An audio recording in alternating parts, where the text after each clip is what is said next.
Sabotsy avy ihany koa no hiaka-tsehatra amin'ny CC Esca Antanimena ny tarika Antsan'i Kristy, ny sampana Tanora Akon'ny Fiderana Katedraly Analakely na ny Tafika sy ny proactive.com no hikarakara ity hetsika ity.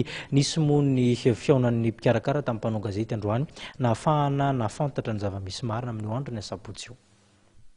Hikarakara fampisehoana iarahana amin'ny Antsan'i Kristy etsy amin'ny CC Esca Antanimena ny sampana Tanora Akon'ny Fiderana Katedraly Analakely na Tafika sy ny proactive.com amin'ny sabotsy 5 jona zao.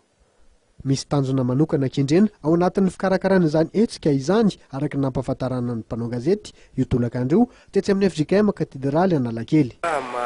Sampana atao am-piangonana misy asa miandry anay asa roa lehibe moa zany tena miandry anay amin'ity taona ity eo moa ny asa zay iarahana amin'ny hetsika manerana ny Madagasikara misy le fiaonam-be nasionaly zay atao any Tuliara lavitra ny toerana midangana fandroana dia tsy maintsy mitady loharam-bola. Ny asa faharoa koa dia misy ny fiara-miasanay amin'ireo malagasy any Lyon vondrona amin'ny hetsika any Lyon dia ireo vahiny ao amin'ny Église réformée de France ho avy aty zany izy ireo volana aogositra hanao ny asa sosialy dia nisafidy ny STK izay Tafika atao amin'ny FJKM Katedraly Analakely izy ireo ny ara-asa aminay hanao totosa izany asa sosialy sy asa fitoriana izany. Vola mitetina hatramin'ny 4 tapitrisa ariary no eritreretin'ny Tafika angonina natateranareo fandaharana asany.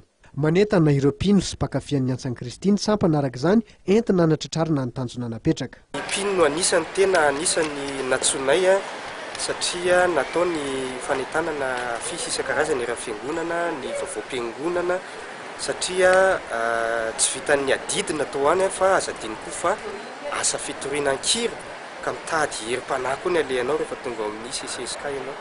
Bijery manodidina ny 500 no endrasana mandritra ity fampisehoana ity izay tanterana amin'ny sabotsy 15 jona ity. Omena fahafapo tanteraka izy ireo mandritra ny ora 3 be zao.